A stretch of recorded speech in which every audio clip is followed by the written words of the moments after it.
Hey Kurt, how you doing? Oh, not too bad, Antara. Just another day at the bridge table, I guess. I know I had a crazy bad day at the bridge table. I've got a hand for you. I don't know what went wrong, but certainly things went very, very wrong for me. Um, we ended up, so I was playing a robot game. We've ended up in three diamonds. Clearly, I know that my second bid should have been different. It got passed out in three diamonds, and by the looks of it, I should have been in a slam.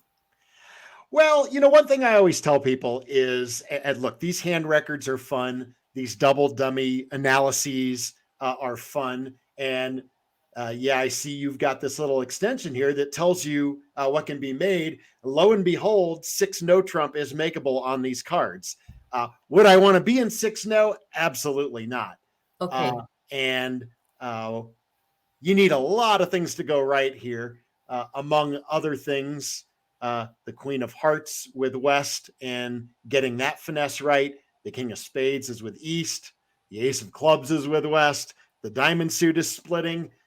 This is one of those. If I see people bid a slam like this, I shake my head, and especially when they bid it against me, I tell my partner as we walk away from the table, I think we got fixed. So I wouldn't want to be in six no, but I would definitely want to be in game. Right. And so yeah, why don't we talk about how we get there? Sure, Um, please. and of course, you're playing with the robots, so you have some constraints when you're playing. The robots system may not be what you normally play or what you like to play. Right.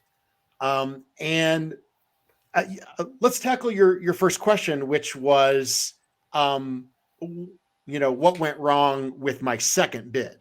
Yes, Um, please. but I would actually take this back around of bidding Okay. uh, uh, and say that you can bid this differently at your first bid. Oh, okay. All right. So let's talk about one of Kurt's important rules for, Okay. for bidding. I'm And taking notes, that Kurt. when you are game forcing, always bid your longest suit first. I think if you stick with that rule, it will serve you really well. And we get so locked into the importance of finding a major fit that you pick up a hand like the South hand here and your partner opens a club, that you say, okay, well, I've got a four card major. That's the priority. Right. But you have a full 15-point hand here, right? Yes. So you want to be in game. Depending on whether opener has a little extra or not, you may be thinking about slam, although your partner, as it turns out, only has a minimum opener, Right. which is why I don't think we want to ultimately be in slam. But you want to be in game. And so, what is the question that we're putting out there? What's the best game? Yes. All right. So, I would start by responding a diamond. Okay. And if you do that, your partner is going to rebid a no trump here, same rebid, showing a balance minimum.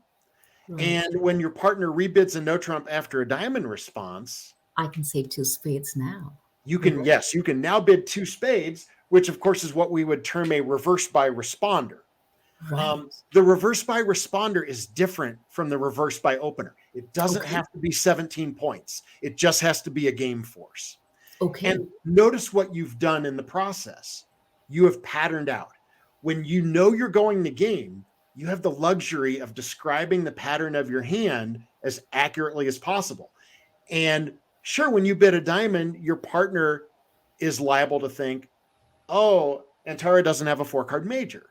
Right. And North can and will, and I would even say should, rebid a no trump with a balanced minimum, even with a four card major, Right. just to convey the balanced hand. And so North can actually still have four spades when this auction starts: a club, a diamond, a no trump.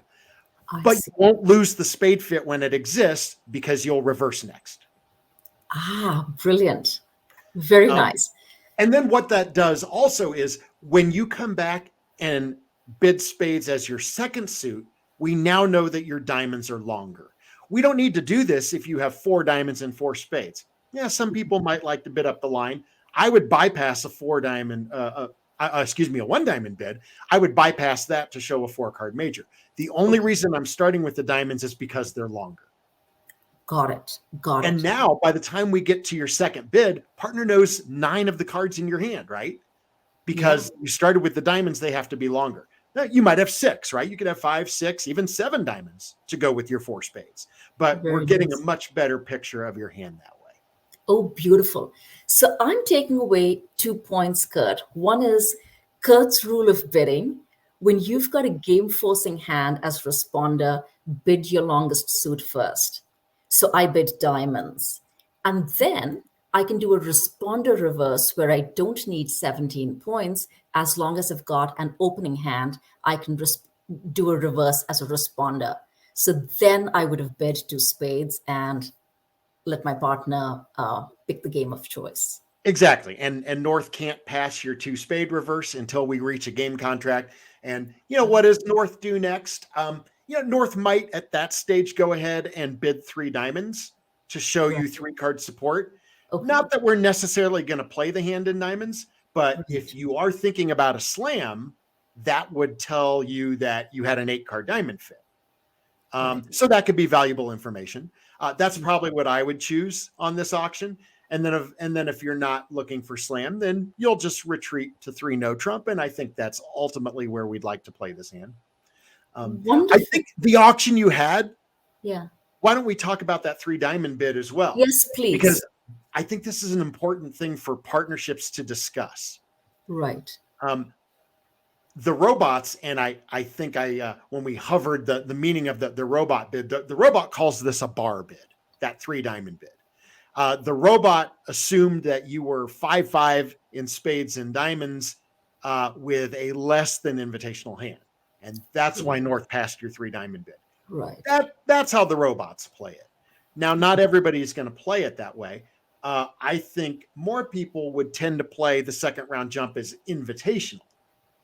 Only invitational, not game forcing. Okay. Not forcing, exactly. And even if your 3 diamond bid is invitational with only a doubleton spade and 3 diamonds and a minimum opener, we can still see North passing, right? I don't think North is going to bid 3 no with only 12 points if they think you only have 11 or 12.